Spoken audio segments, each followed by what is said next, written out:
Баршаңызға сәлем достар, каналыма қош келдіңіздер. Бүгін сіздерге өте дәмді, жұмсақ, бір жегеннен ұнатып қалатын ең керемет кешкі астың рецептімен бөлісемін. Мені қолдап, видеомды соңына дейін көріңіздер. Сіздердің қолдауларыңыз мен үшін өте маңызды. Ең бірінші біздер тамағымыздың қамырын илеп аламыз. Ең бірінші біздер таза ыдысымызға, қамыр илейтін ыдысымызға тұзымыз бен суымызды жақсылап бір араластырып аламыз.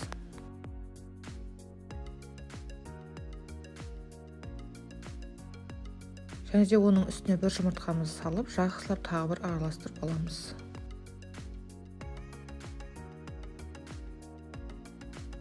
Енді електен өткізген ұнымызды салып, жақсылап қамыр етіп илеп аламыз. Енді жарты сағатқа демалдырып қоямыз. Осындай арнайы пакетикке салып қойсаңыздар болады, және де оны жарты сағатқа демалдырып қойыңыздар. Енді тамағымыздың салмасын дайындаймыз. Ол үшін мен мына жерде тартылған ет, оның үстіне пиязымызды салып, жақсылап үстіне тұзымызды, бұрышымызды салып араластырамыз. Қалаған дәмдеушілерін салып қоссаңыздар да болады. Мен тек қара бұрыш пен тұз ғана салдым.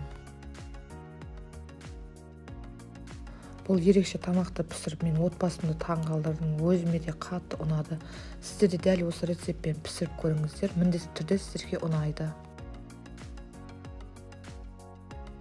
Енді демалған қамырымызды қолымыздың көмегімен жұқартып бастаймыз.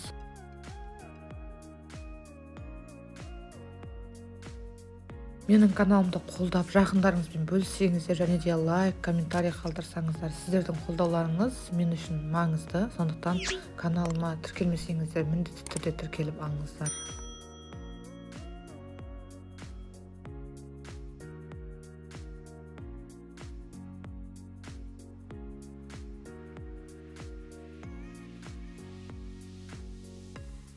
Енді оқтауымыздың көмегімен жұқартамыз.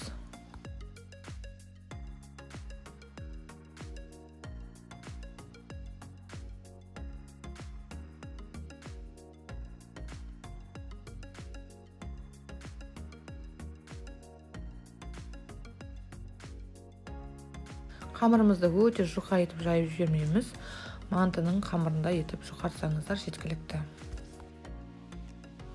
Қамырымызды жұқартып алдық. Көріп тұрғандарыңыздай енді домалақ етіп формаға келтіріп аламыз.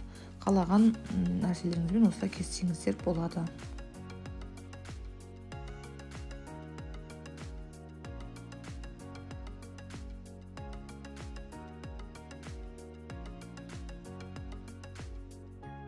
Міне дайын болды. Енді осы дайын қамырымыздың ішіне санағы салмамызды салып, осылай етіп түйеміз. Самсаның қамырында етіп түйеміз, бірақ ортасын ашық қалдырамыз.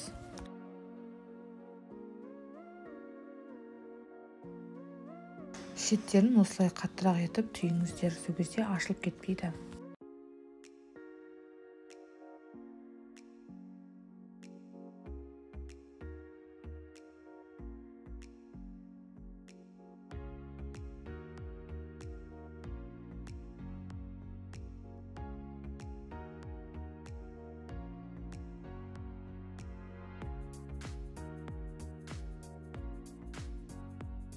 Енді бүкіл қамырымызды осылай етіп түйіп шығамыз.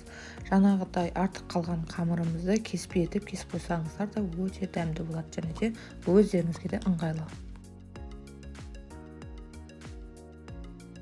Міне дайын болды. Қамырларымыздың бүкілін осылай түйіп алдық. Енді біздер пиязымызды майда қуырып аламыз. Осылай пиязымызды турап аламыз, және де сәбізімізді арнайы үккіштен өткіземіз. Осылай етіп үккіштен өткізсеңіздер керемет болады. Және де қызып тұрған майымызда пиязымыздан бастап қуырамыз. Оның үстіне сәбізімізді саламыз, және де тұзымызды, қара бұрышымызды салып жақсылап қуырамыз.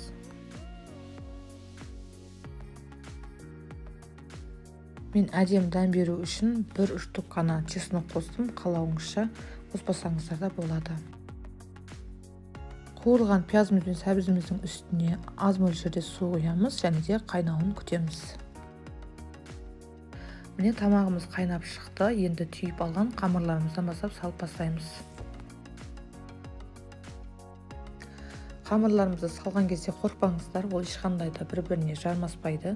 Қамырларымыз піскен кезде біреу-біреу болып алынады.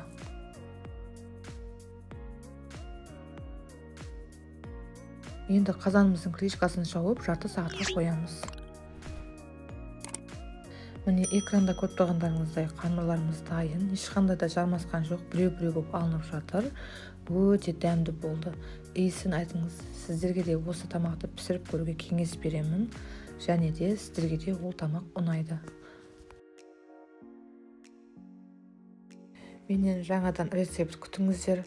Тіркелмеген болсаңыздар, менің каналыма міндетті түрде тіркеліп алыңыздар. Келесі видеомда кездескенше сау саламат болыңыздар.